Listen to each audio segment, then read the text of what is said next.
Welcome back to Star Wars Timeline. In today's review, we're doing the second book in the X-Wing series, Wedge's Gamble. Stay tuned to find out if this book soars high or if it's a crash landing. Where should I start reading? What is canon versus legends? When does the story begin? The answers to these questions is right here on Star Wars Timeline. Wedge's Gamble is the second installment in the 10-part X-Wing series. Once again, it's written by Stackpole with cover illustration by Youll. You will see his artwork in various forms on Wikipedia and other official materials, and Youll was actually partially responsible for introducing me to this series. The book came out in May of 1996, same year as the original title in this series. The story in this book takes place 6 years after Battle of Yavin or after Episode 4. It is a Legends book. And for the beginners who are just getting into the Star Wars books, to make things clear for you, all the materials like comic books and books released before year 2015 are considered legends. Everything after the Disney era stuff is considered canon. Now, before we jump into the story, quick spoiler alert. Guys, I will go into details, overviewing the synopsis of the story here, exploring the characters and so forth. If you don't want to find out what happens in the plot, skip forward to the next chapter of this video, which I will timestamp. Once again, spoiler alert, I will talk about the story now. Let's get into it. Alright, so what happens in the story? I have my notes in front of me so we can quickly run over it and get to my impression and review of the book.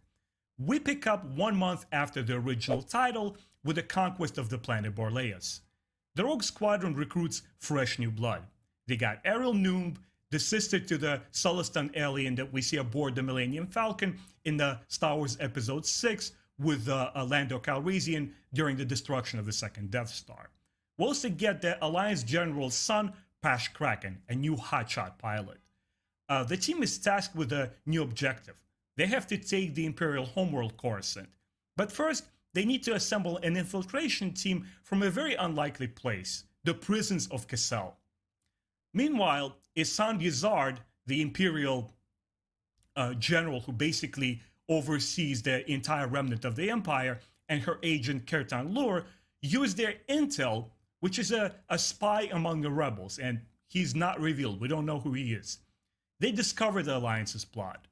They prepare a countermeasure and release a biological weapon into the planet's water supply.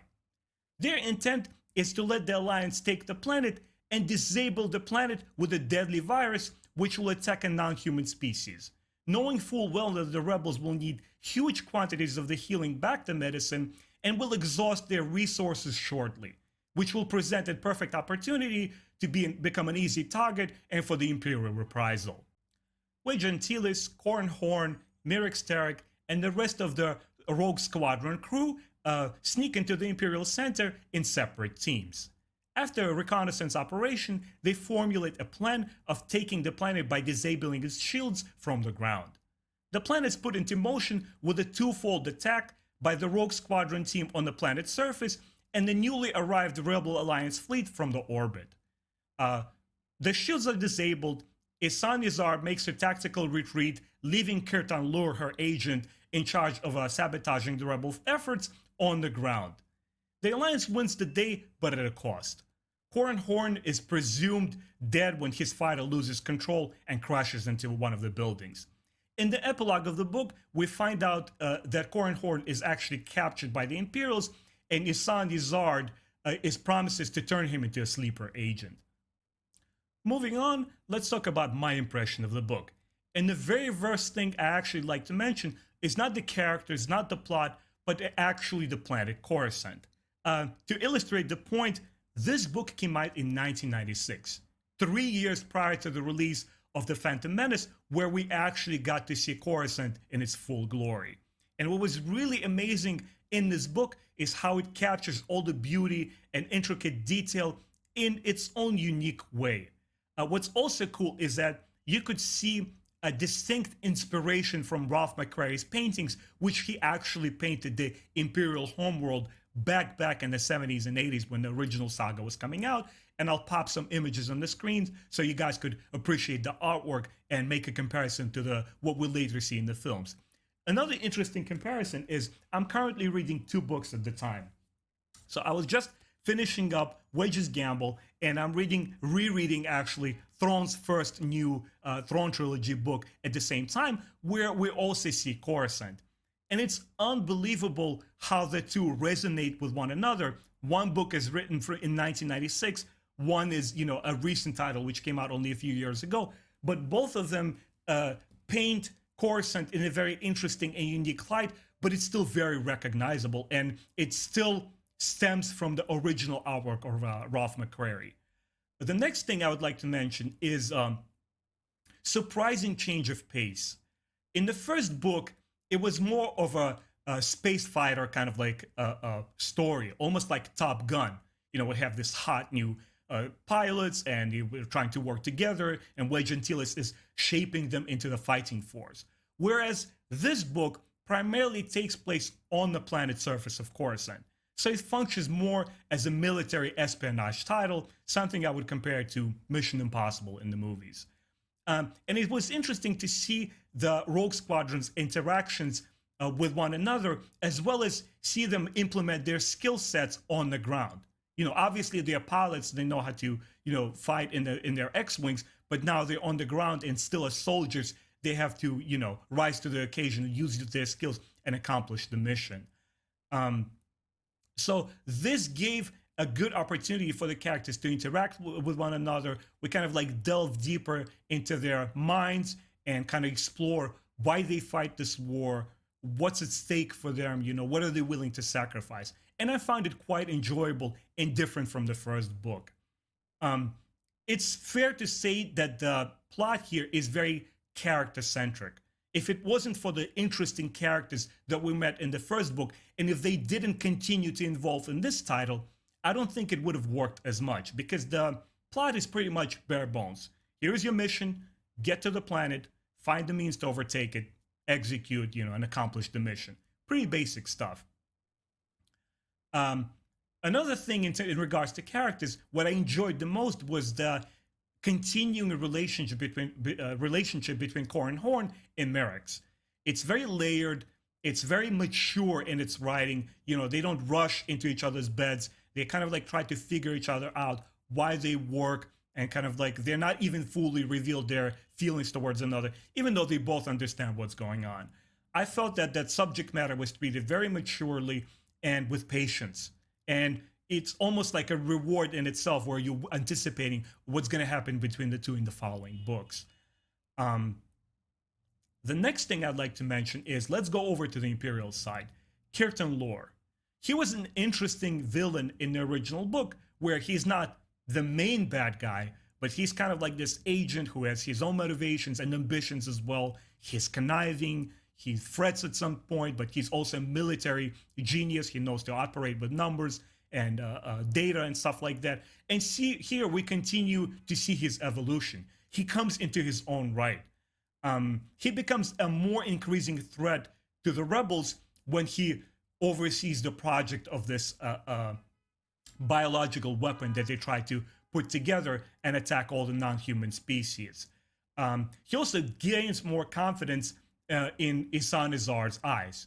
She's a tyrant. She's a woman that everybody is scared of. But Kirtan learns to understand her motives, her mind, and he kind of like adheres to what she demands of him. And, he rises to the occasion and he says, okay, I will fulfill the mission. I'm your guy. I enjoyed seeing that. And it'll be interesting to see what happens to him in the following books. Also, in terms of the virus itself, I found it a nice change of pace from the Empire super weapons. We get first Death Star, second Death Star. In all the Legend books, we get something called, the Sun Crusher. There's always some kind of glorious Imperial super weapon which comes out of nowhere and, just poses a threat. Here, it's very viable military tactic to try to, poison the well, so to speak. It almost reminded me of Sun Tzu's The Art of War, where, if you can't confront your enemy head on, try to some kind of like avert operation or kind of like sneak attack to kind of like keep your enemy off balance. And I felt that the virus theme worked here really well. And at the end, the stuff that I'd like to mention in regards to comparison to the first book, stuff like prose style, the pacing of the story, the world building, and all the exotic locations that we see on Coruscant are very well executed here as well. Once again, Michael Stackpole, not only he knows how to write military jargon, military archetypes, and space combat, but now when he grounds his characters on the planet, he still manages to weave a very interesting and convincing story. In terms of like exotic places, it was very cool to see an Ithorian small paradise, like a small jungle in the middle of a building on Coruscant. I was like, okay, that's nice. Here we have concrete jungle and walk into something entirely different. So once again, something that I always look for in Star Wars books, that exotic feel, exotic locations, definitely delivered here. The only cons I would like to mention in this book, and they're relatively minor. First and foremost is that this definitely felt like a sequel story. If you consider something like a trilogy, this book definitely takes place in between. It absolutely requires the knowledge of the previous story. Otherwise, you would feel a little bit confused. Like, huh? Borleas? There was already a strategic move that the Rebel Alliance has accomplished. Like, what's going on here? So I could see it as potentially disorienting for somebody who's just jumping into it. And also, it ends on a cliffhanger.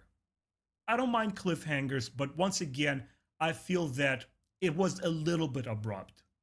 And specifically, it was how the Rebel Alliance managed to disable the virus. So towards the end of the book, while the team, Wedge and Telis and Corran Horn and Ogbar arrives with the fleet, as they're combating the Imperials, they don't quite know what's happening on the ground. The Empire was able to outsmart them with their tactic of releasing the virus. And the only means to activate it was to throw it into the water supply. And that's exactly what a Kertan Lord does. But what the rebels end up doing is they redirect one of the solar dishes, solar panels orbiting the planet, and they release the sun ray that hits that water compound, and all the water with the virus evaporates, and it's not airborne, and thus they were able to save the day. I kind of felt it was almost like dumb luck, and it didn't quite work for me. Other than that, I thought it was a wonderful book, an enjoyable read. I don't want to compare it to the first one, but if I were to do it, I would say it's a little bit of a notch down, because it's a continuation of the story, and maybe in retrospect, when I read the full series, I look at it and say, yes, it was an effective chapter in the larger story. But as it stands, if I were to review it, I would give it somewhere between 3 and 3.5. I want to go with 3 here. And for me, 3 is good. It's a quality book. It's very competently written, but it's mostly character-centric. If it wasn't for wonderful characters that are here, the plot is pretty much bare bones. It's simple, it's straight to the point, nothing extravagant happening here. So 3.5, if you want, guys. I will give it a 3 score. I think it's fair. It still renders it as a good book. Let me know in the comments below what you guys thought of it when you read it, and do you believe the book stands the test of time today? Once again, my name is Benjamin. I do comic book and book reviews, character highlights, lore videos, stuff like that. If you enjoyed my content, please support my channel, like, subscribe, hit that bell button, and all that good stuff. I will see you next time.